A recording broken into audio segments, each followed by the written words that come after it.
유배는 조선시대의 죄인을 죽이지는 않되 살던 곳에서 강제로 떼어내 먼 지방으로 보내버리는 형벌이었다. 겉으로 보면 목숨은 살려주는 벌처럼 보이지만 실제로는 매우 무거운 처벌이었다. 왜냐하면 조선시대 사람에게 삶의 중심은 가족, 집안, 벼슬, 고향, 인간관계였기 때문이다. 그 모든 것을 한 번에 끊어내고 낯선 땅으로 보내는 것이 바로 유배였다. 유배를 당한 사람은 한양이나 고향을 떠나 정해진 지역으로 가야 했다. 그곳은 되게 멀고 외진 곳이 많았다. 산골, 변방, 바닷가, 섬 같은 지역이 많았고 일부는 평생 돌아오지 못했다. 그래서 유배는 단순히 멀리 가서 살아라가 아니라 세상과의 연결을 잘라내는 벌에 가까웠다. 유배가 무서운 이유는 몸보다 마음이 먼저 무너졌기 때문이다. 가족과 떨어지고 벼슬도 잃고 명예도 잃고 익숙한 생활도 모두 사라졌다. 어제까지 조정에서 글을 읽고 임금 앞에 서던 사람이 오늘은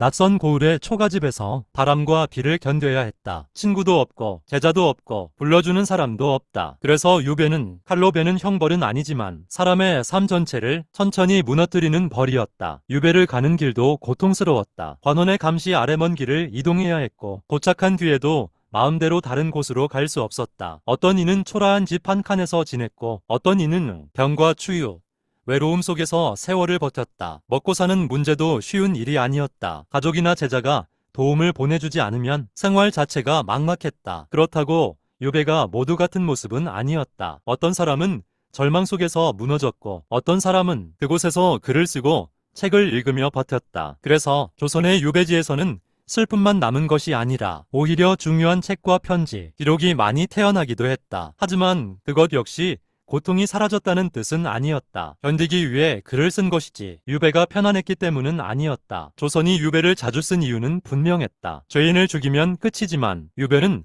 살려두면서도 힘을 빼앗을 수 있었다. 특히 정치 싸움에서 진 사람에게 유배는 매우 효과적인 벌이었다. 죽이지 않아도 권력에서 멀어지게 만들 수 있고 고향과 사람들로부터 떼어놓아 영향력을 약하게 만들 수 있었기 때문이다. 그래서 유배는 형벌이면서 동시에 정치적 통제 수단이기도 했다. 결국 유배란 사람 하나를 먼 곳으로 보내는 것이 아니라 그 사람이 자리, 이름, 관계, 일상을 한꺼번에 빼앗는 형벌이었다. 죽음보다 덜 잔인해 보일 수는 있다. 하지만 남은 생을 외로움 속에서 버텨야 한다는 점에서 유배는 조선시대 사람들이 가장 두려워한 벌 가운데 하나였다. 유배는 말 그대로 살아있는 채로 세상 밖으로 밀려나는 일이었다.